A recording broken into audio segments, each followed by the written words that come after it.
Namaskaram. On behalf of all personnel of the Southern Naval Command, I extend my warm greetings to all of you. The 4th of December is celebrated as the Navy Day by the country to commemorate the devastating attack on Karachi Harbour on the night of 4th of December 1971 during the Indo-Pak War. Missile boats of the Indian Navy, supported by other naval ships, undertook this daring attack and destroyed a number of Pakistan Navy ships and decimated the fuel reserves and ammunition stocks stored in Karachi Harbour. The war ended on the 16th of December 1971 with the liberation of Bangladesh and the defeat of Pakistan. On this day, we remember the valor, courage, and bravery of our men for their supreme sacrifice, and in the same breath, express our gratitude to the veterans and pledge to rededicate ourselves to the service of the nation. India is a maritime nation with an ancient seafaring tradition, and our security and prosperity depends on our freedom to use the seas around us for our national purposes, especially for trade and energy supplies.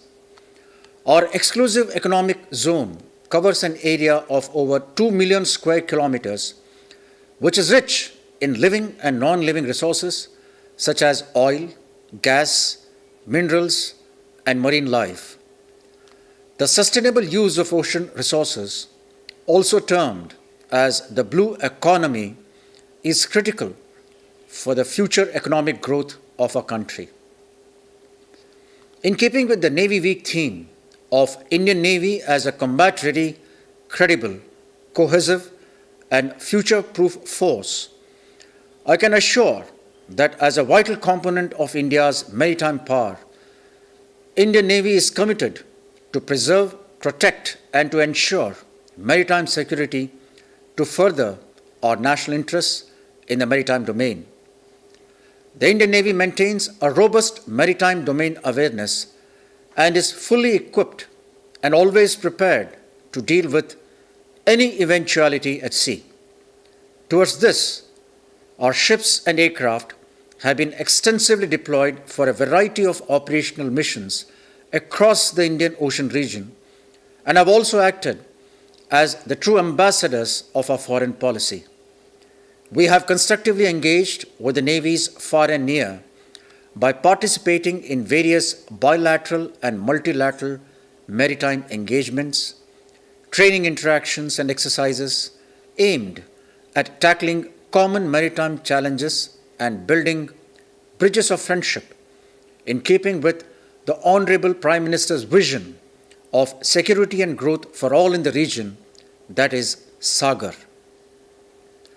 The growing credentials of the Indian Navy in terms of our initiatives with the maritime neighbors, that is capacity building, capability enhancement, constructive engagements, and collaborative efforts, have earned us the status of being the preferred security partner in the region.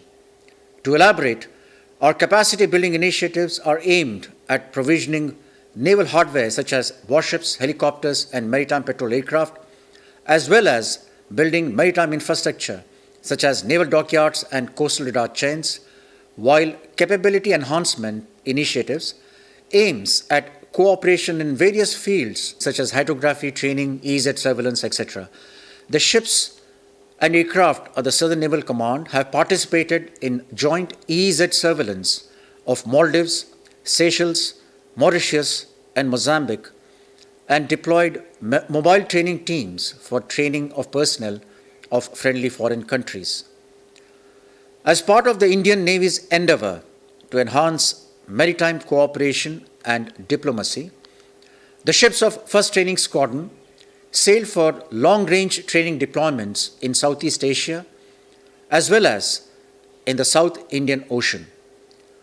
Multiple professional interactions, maritime exercises, training exchanges, and community interaction programs were undertaken, which strengthened bilateral maritime engagements with the foreign navies. These coordinated efforts provided mechanisms to operate with the foreign navies and enhance operational compatibility and interoperability. In collaboration with our partner nations, the Indian Navy is committed to upholding a rules-based order in the Indian Ocean region. India's vision of Saga encourages initiatives aimed at capacity building, infrastructure development, and sustainable resource management.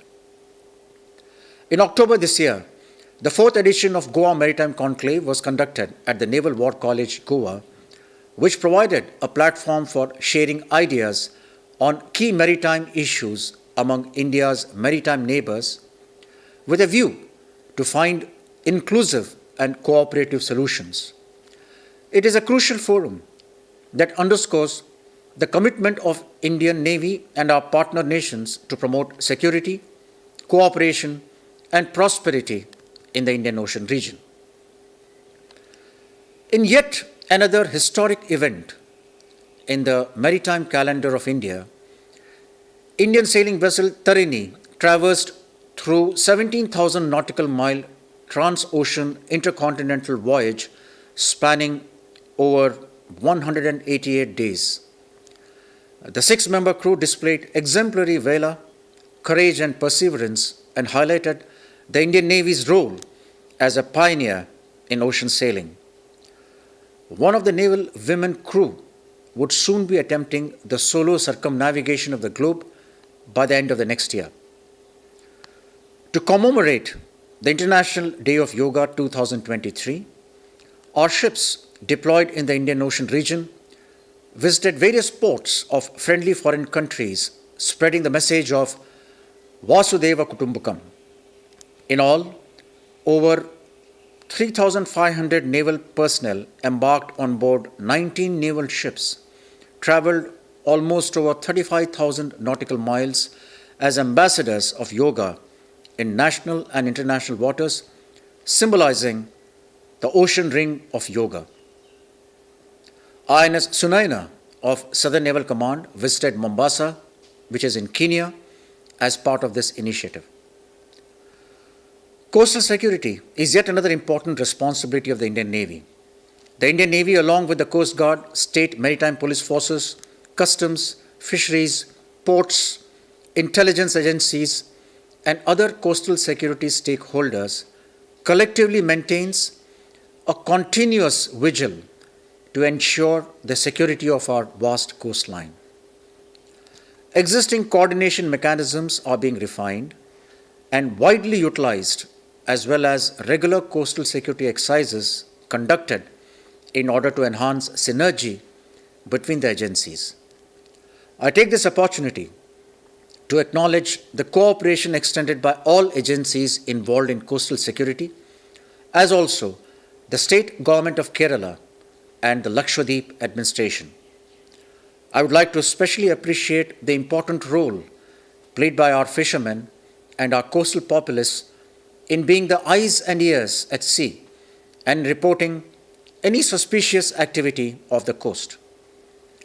Our robust maritime surveillance and intelligence sharing mechanism has foiled many nefarious attempts of drug trafficking through the seas.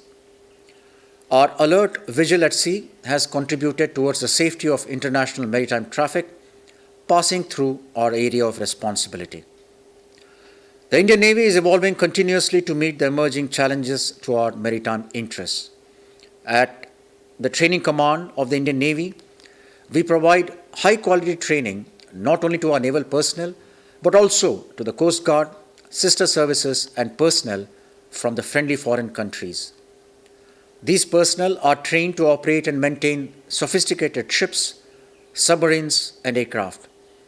Our training curriculum consists of nearly 3,000 different types of courses in one training year.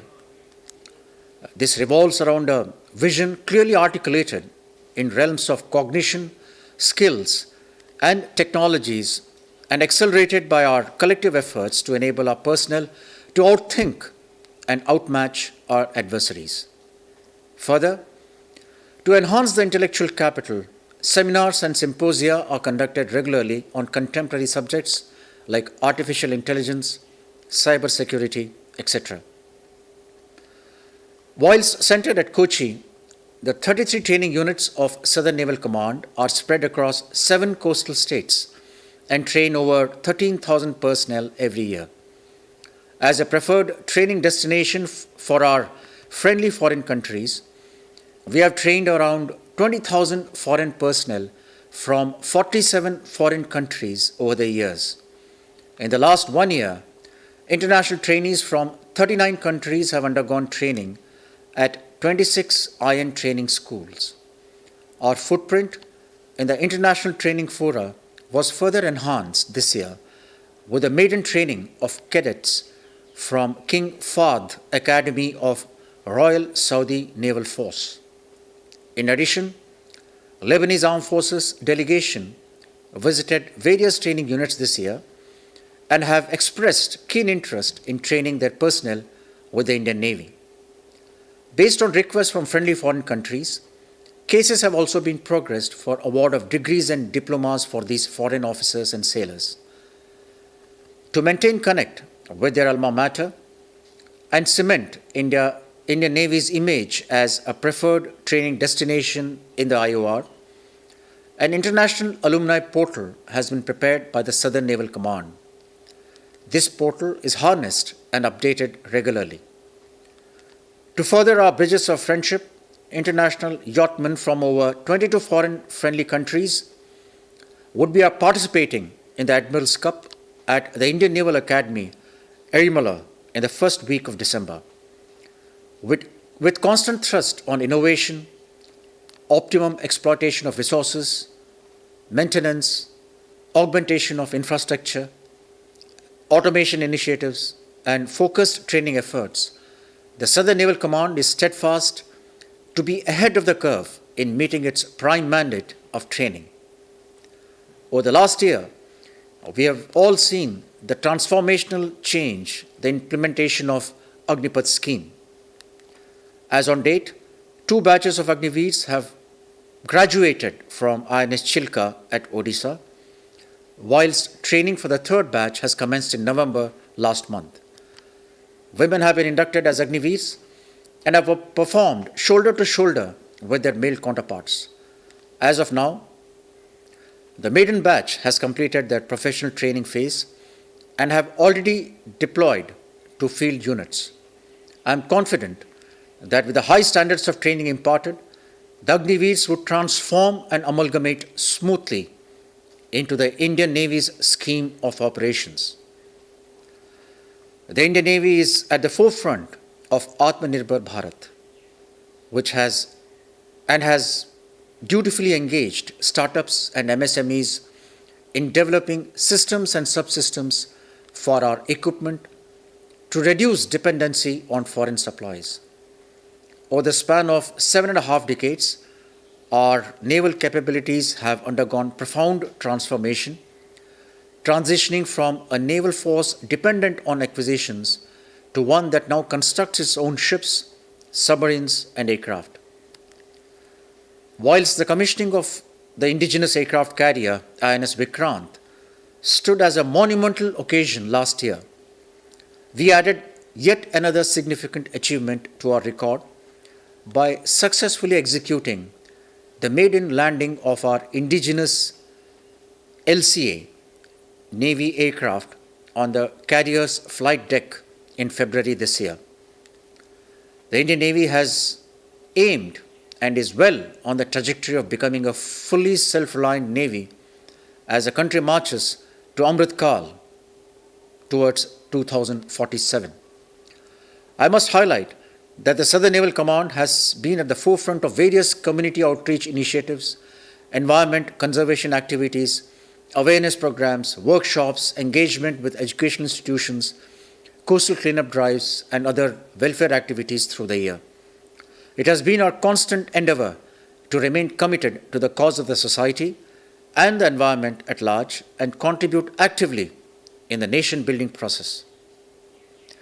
We are aware that Kerala has been an important part of India's maritime heritage.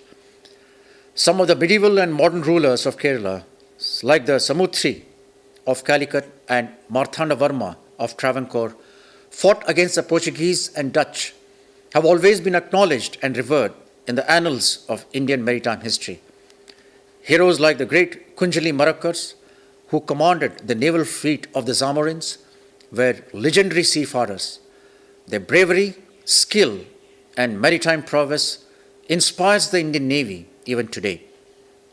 We remain fully committed to support the civil administration in Kerala and the Lakshadweep Islands as and when requested for.